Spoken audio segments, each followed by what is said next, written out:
Prince Harry and Meghan Markle's letter to newspaper editors saying they will no longer engage with the UK's most popular titles has today been blasted as censorship by the Society of Editors.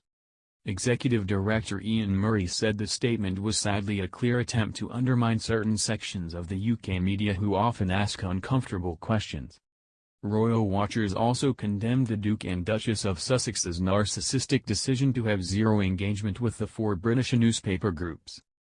The Queen's former press spokesman Dickie Arbiter said the couple were wrong, and Prince Charles's biographer Tom Bower said they have become their own worst enemies. Earlier Piers Morgan and the BBC's Andrew Neil were among the host of commentators to lay into the pair's new policy. The LA-based Sussexes released the letter to four newspaper groups last night detailing how their self-imposed ban is a refusal to offer themselves up. Their message was sent from an official Sussex royal email, despite the Queen banning them from using the title and them saying they plan to use RTUL. They emailed the editors of these popular publications, the Daily Mail, the Daily Mirror, the Sun and the Daily Express. It came hours after Prince Harry caused outrage by suggesting the coronavirus crisis sweeping Britain was better than we are led to believe through certain corners of the media. Their letter was widely criticised by royal and media commentators, especially in light of the COVID-19 pandemic. Mr. Arbiter told Mail Online, "I really want to know who is advising them because they are wrong. Unless they are doing it themselves." Not only this, Harry was wrong over the weekend. Because 2.4 million deaths is bad, 16,000 in the UK is bad. So how he can even suggest it isn't as bad as what is being said about it is wrong. But then again, he is not the brightest bunny on the planet. Mr. Bower said, "The Sussexes have become their own worst enemies. They clearly cannot stand being irrelevant and ignored. In the midst of a horrendous global crisis causing so much misery, all they can think about is themselves. Constantly they push their obsession about their image and their financial income into the spotlight, and then outrageously harangue the public with their problems. Meghan, just understand, no one cares." And royal commentator Richard Fitzwilliams added, "We know the intensity of both Harry and Meghan's feelings towards the British tabloids, I mean there's no question about that. The statement they've released simply means it is going to be slightly more difficult for journalists to get information. It won't mean fewer royal stories because obviously the demand for royal stories will remain enormous." He added, "It's important, I would have thought, and in their interests to have their point of view put across."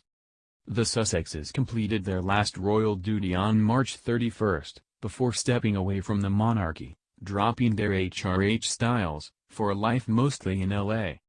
President Donald Trump said the U.S. will not pay for the couple's estimated £4 million security costs, which had been picked up by the Metropolitan Police.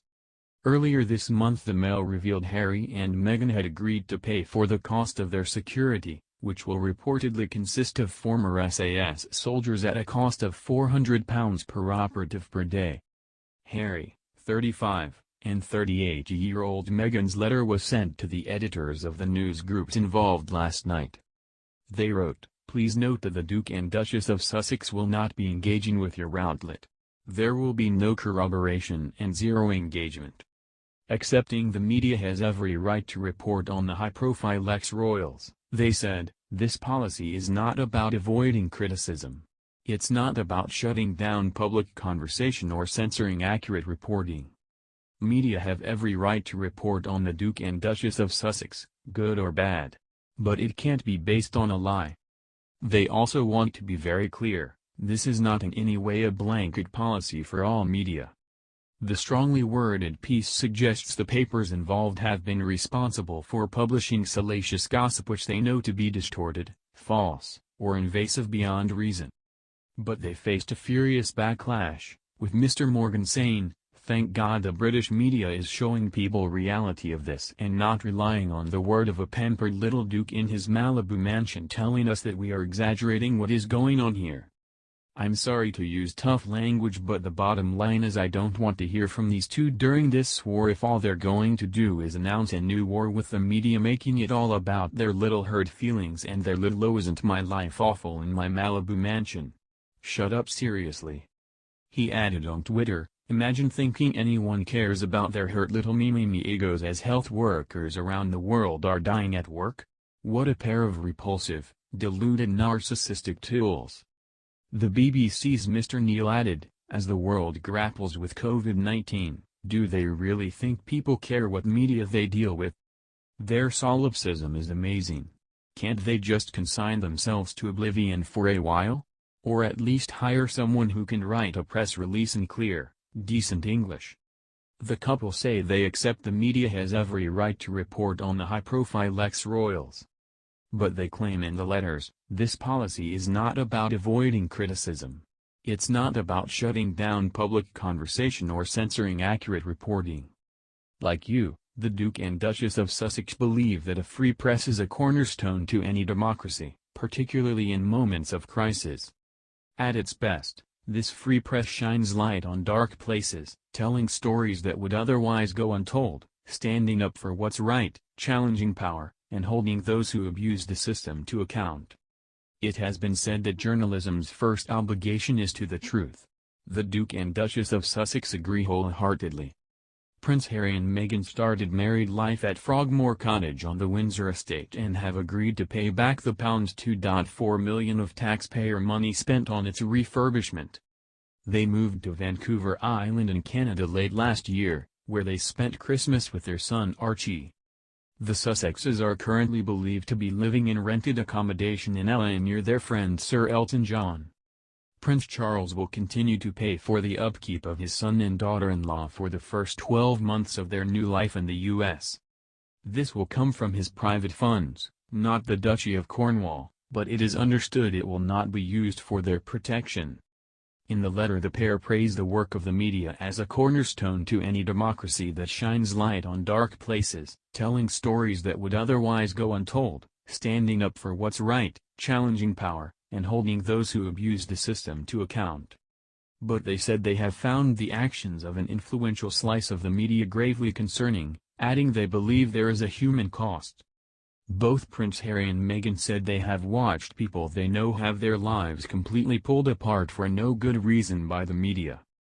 The ex-royals state, "Please note that the Duke and Duchess of Sussex will not be engaging with your outlet. There will be no corroboration and zero engagement.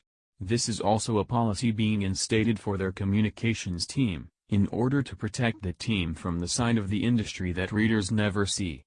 Representatives for the Sussexes added the zero engagement policy would extend to both the Sunday paper and online editions of each newspaper. In a final statement the letter concludes, "We are encouraged that this new approach will be heard and respected." Communications for the couple will now be handled by Sunshine Sachs, a New York-based PR firm, with only one UK-based representative. The hard-nosed Manhattan PR company is known for specializing in crisis communications for celebrities.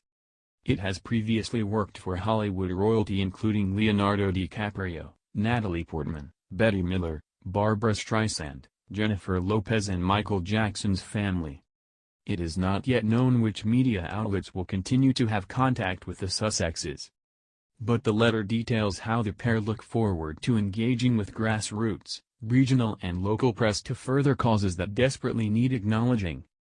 Meghan is due to face the Mail on Sunday in court, in a virtual hearing on Friday over the publishing of a letter she wrote to her estranged father Thomas Markle. Prince Harry has launched separate legal claims against The Sun and The Mirror for alleged historic phone hacking. Harry and Meghan's royal romance, from a star-studded wedding and the birth of Archie to a rift with Prince William and controversy over their bid to modernize the monarchy,